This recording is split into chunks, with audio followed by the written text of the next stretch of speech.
Wife demands for a divorce, husband shocked her and celebrates, days later, she regrets everything and begging to come back. Before we dive into today's story, I've noticed that many of you aren't subscribing, commenting, or engaging with our videos. Why is that? If you're enjoying our content, please hit that subscribe button, leave a comment, and share our videos.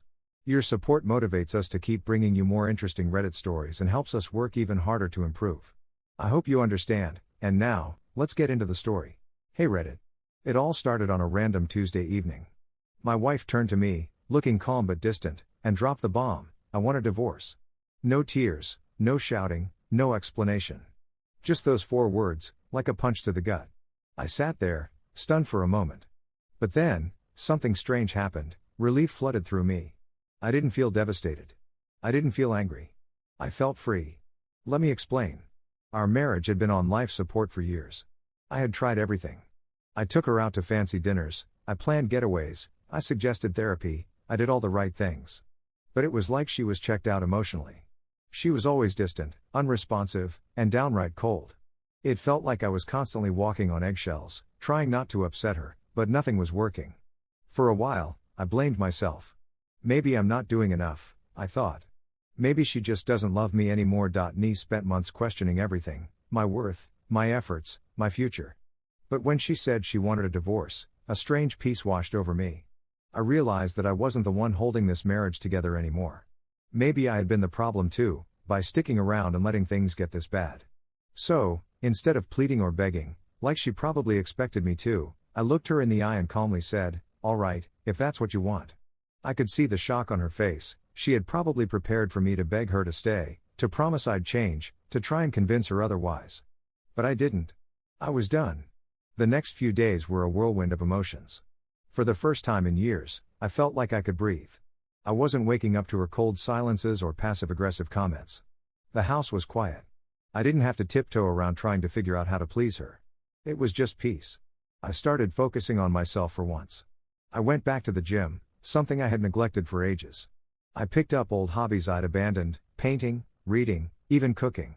I reconnected with friends I hadn't seen in years. And for the first time in a long time, I felt like I was truly living again. It wasn't about revenge or anger, it was just me rediscovering who I was outside of my marriage.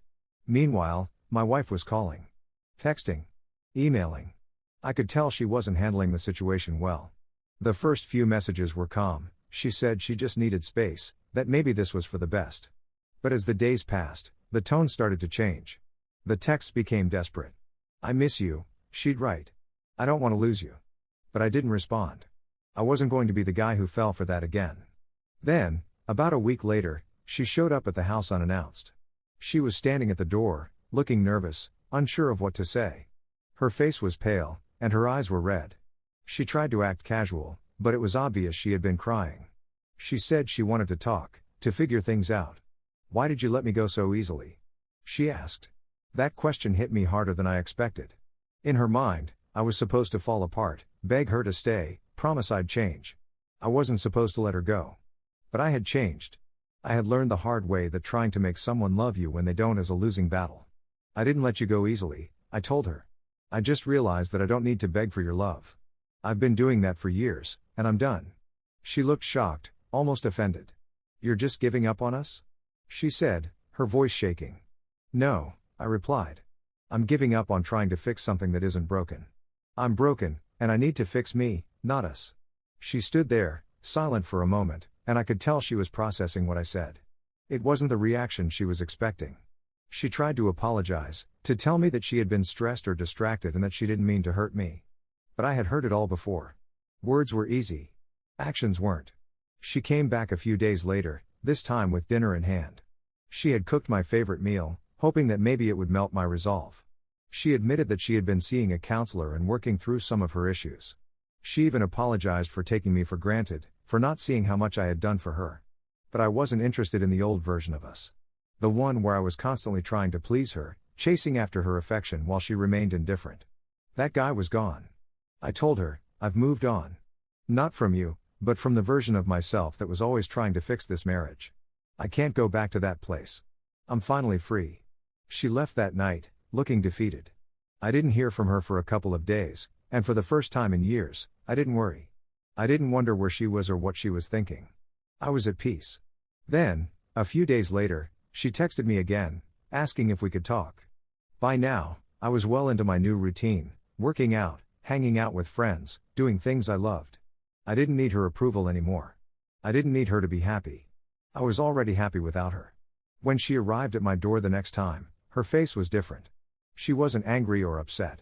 She was vulnerable, even a little scared. She admitted that she had been wrong, that she didn't appreciate me when she had me. She said that she missed the man she had married, the one who was there for her no matter what. But it was too late for that version of us. I can't go back to that, I told her firmly. I'm not the same person anymore. And neither are you. We've both changed. But I've found peace. And I'm not willing to give that up for the same old toxic cycle. She left that night, and I knew that it was really over. But I wasn't sad. I wasn't angry. I was free.